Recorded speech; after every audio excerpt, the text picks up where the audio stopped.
Vice Ganda kinilala bilang top taxpayer ng BIR. Kinilala ng Bureau of Internal Revenue, BIR, Quezon City si Vice Ganda, ang unkabogable star, bilang isa sa mga nangungunang nagbabayad ng buwis o top taxpayer. Ang parangal na ito ay isang malaking pagkilala sa kanyang kontribusyon sa mga buwis ng bansa.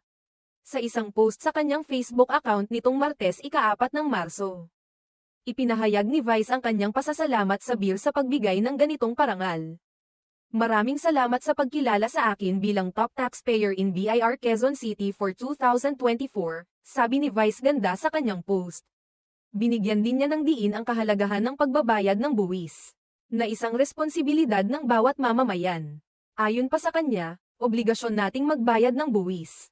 At obligasyon din nating itanong kung saan napupunta ito. Ang mensaheng ito ni Vice ay nagpapakita ng kanyang malasakit at interes sa mga isyu ng transparency at accountability sa paggamit